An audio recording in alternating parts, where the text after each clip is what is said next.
현대차, 보통주 1주당 8,400원 결산 배당 결정. 현대자동차는 보통주 1주당 8,400원의 현금 배당을 결정했다고 25일 밝혔다. 종류주 1주당 배당금은 8,500원이다. 이로써 지난해 현대차는 연간 총 배당금은 보통주 기준 총 11,400원으로 결산됐다. 2분기 배당은 1,500원, 3분기 배당은 1,500원, 결산 배당은 8,400원이다. 현대차 배당금 총액은 2조 2,128억 8,200만원이며 배당 기준일은 다음 달 29일이다. 현대차가 작년 영업이익만 15조 원을 달성하면서 사상 최대 실적을 달성했다. 그야말로 역사를 새로 쓰고 있다. 현대차는 25일 작년 연간 매출 162조 6,635억 원, 영업이익 15조 1,269억 원을 기록했다고 공시했다. 이는 2022년 대비 매출 14.4%, 영업이익 무려 54% 증가한 수치다. 당기순이익 역시 전년비 53.7% 급증했다. 현대차는 삼성전자를 제치고 국내 영업이익 1위를 달성한 것이다. 삼성전자 영업이익 전망치를 3배 정도 수준이다. 현대차와 기아차의 영업이익을 합칠 경우 27조 원에 달하는 것으로 추정된다. 기아 역시 새 회계 기준 도입 후 최대 실적으로 사상 처음으로 매출액 100조 원, 영업이익 10조 원을 훌쩍 뛰어넘을 전망이다. 남주신 교보증권연구원은 연간 최대 실적을 기록하면서 사상 첫 영업이익 15조 원 돌파했다면서 특히 지역 믹스 개선과 차종 믹스 개선으로 마진 상승이 실적을 견인한 주요인이라고 설명했다. 장문수 현대차증권연구원 역시 현대차와 기아의 호실적은 북미 수출 등 차량 판매 증가와 친환경차 제네시스 레저용 차량 등 고부가가치 차량 판매 호조에 기인한 것이라고 분석했다. 한편 작년 현대차와 기아의 글로벌 판매 대수는 총 730만 2천 대로 2022년에 이어 빅3 진입이 확실시된다. KTNG 사회이사 초호화 해외 출장이 논란이 일파만파 확산되고 있다. 25일 업계에 따르면 KTNG 사회이사는 지난 2012년부터 매년 일주일 기간으로 해외 사업장 감찰이나 연수위 명목 출장을 다녀왔다. 문제는 이들 사회이사들이 업무와 무관한 초호화 해외 출장을 다녔다는 비판이다. 이들은 해외 출장에서 업무를 뒷전으로 주요 관광지 여행이 주요 스케줄이었던 것으로 한 언론 매체는 보도했다. 심지어 사회이사들의 배우자까지 출장에 동행했던 것으로 알려졌다. 사회이사란 대주주와 사내 경영진을 감시 견제하기 위해 만들어진 제도다. 하지만 이들 사회이사는 본분을 잊고 여행만 다녔던 것으로 전해진다. KTNG는 알파경제의 해외 판매량이 국내 판매량을 넘어서 지난해 기준 전체 판매량 대비 해외 판매 비중이 약 60%에 달하다면서 130여 개국에 진출해 있는 글로벌 기업이다라고 말했다. 그러면서 지난해 회사는 글로벌 톱티어 도약의 미래 비전을 밝히는 등 해외 사업에 역량을 집중하고 있다고 설명했다.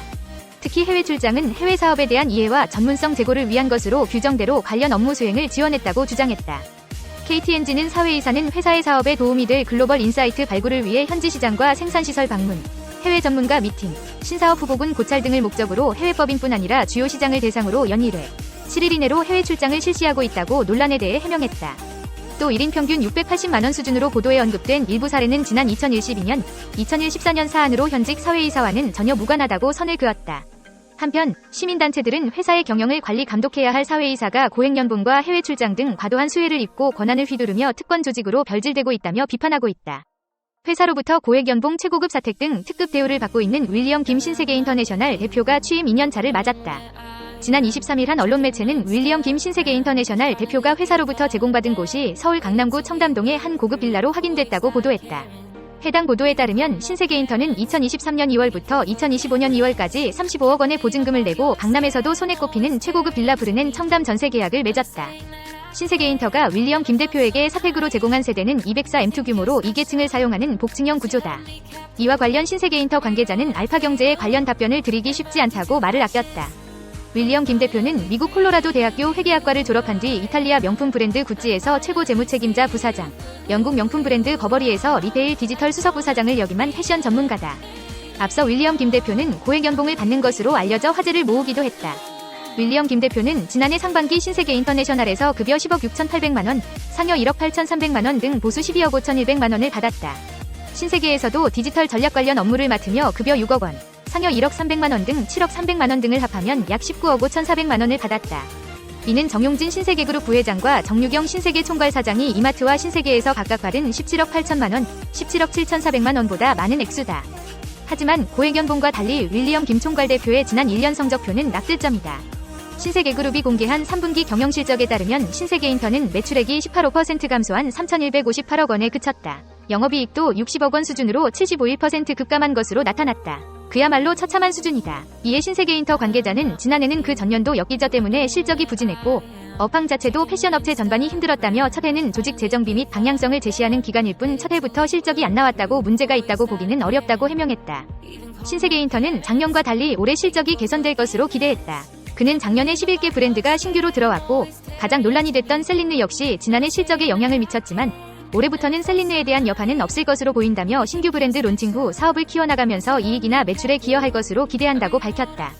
아울러 신규 브랜드들의 시장 안착 후 인지도가 높아지면 매출에 반영이 될 것이라며 올해도 성장 가능성 높은 수입 브랜드들을 계속해서 도입하면서 자체 브랜드들을 키워 해외 진출을 진행하고 있다. 이를 통해 실적이 개선될 수 있다고 설명했다. GS그룹이 신사업 진행 현황과 전략을 공유하는 시간을 가졌다. GS그룹은 신기술을 바탕으로 불안과 저성장을 극복할 계획이다. GS그룹은 25일 서울 강남 GS타워에서 2024 GS 신사업 공유회를 개최했다. 공유회에는 허태수 GS그룹 회장을 비롯 계열사 사장단과 신사업 담당 임원 70여 명이 참석했다. 계열사들은 이번 행사에서 신사업 영역별 신기술과 기존 사업 역량을 결합하는 방안을 잇따라 발표했다. 산업바이오 영역에서는 GS의 바이오 신기술 투자를 GS칼텍스 등 기존 사업 역량과 결합해 신사업으로 구체화하는 사례가 집중 조명됐다. 산업바이오는 바이오 기술을 활용해 석유화학 제품의 대체 물질을 개발하는 분야다. 질병 치료 목적의 의약품 개발에 해당하는 레드바이오와 대비해 화이트바이오라고도 불린다. GS그룹이 추진하고 있는 신사업 포트폴리오를 사업 확장과 사업 초기 육성, 투자와 탐색 등 3단계로 구분해 단계별 사업화 전략을 제시하기도 했다. 사업 확장 단계는 초기 투자와 실증을 거친 신기술을 기존 사업 역량과 결합, 소규모 사업화 테스트를 마친 경우다.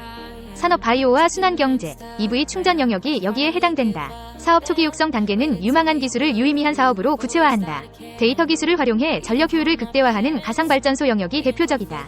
투자와 탐색 단계는 산업의 패러다임을 바꿀 수 있는 새로운 기술과 시도에 투자한다. 탄소포집 활용 저장, 뉴에너지 등이 사례다. 허 회장은 불안과 저성장을 극복할 열쇠는 신기술이라며 사업 역량과 신기술을 결합하는 시도를 멈추지 말아야 한다고 강조했다. 중국 중앙은행이 은행의 지급 준비율을 인하하면서 추가 지원 체계 가능성을 시사하자 중국 증시가 반등했습니다. 이러한 조치는 특히 부동산 부문의 경기 부진과 규제 우려로 중국 증시에서 빠져나갔던 투자자들에게 다소 안도감을 주었습니다. 상하이와 선전증권거래소의 대형 상장사를 추적하는 CSI 300 지수는 1% 이상 상승하여 연초 대비 손실폭을 약 3%로 줄였습니다. 최근의 매도세에도 불구하고 이번 주에는 일부 전술적 매수 및 숏커버링이 관찰되었습니다. 투자자들은 이제 유럽중앙은행 정책회의에서 크리스틴 라가르드 ECB 총재가 잠재적 금리 인하 시기에 대한 질문에 답할 것으로 예상되는 가운데 관심을 돌리고 있습니다. ECB 12월 회의록에 따르면 금리 인하에 대한 시장의 기대에 반하는 발언이 나왔습니다. 현재 시장은 빠르면 4월에 금리 인하를 예상하고 있지만 최근 몇 주 동안 기대치를 조정하고 있습니다. ECB 회의를 앞두고 유로화는 1,879달러로 안정세를 유지했습니다. 투자자들은 여러 주요 기업의 실적 발표도 기대하고 있습니다. 명품 대기업인 LVMH는 경쟁사인 중국 리치몬트의 판매 호조에 힘입어 실적을 발표할 예정입니다. 미국에서는 넷플릭스의 주가가 상당한 가입자 증가로 인해 11% 상승했습니다. 뉴욕 증권거래소 IBM의 주가는 애널리스트들의 예상치를 뛰어넘는 실적을 예상한 후 시간의 거래에서 8% 이상 상승했습니다. 반대로 테슬라의 주가는 NASDAQ TSLA는 실적이 기대에 미치지 못하면서 6% 하락했습니다.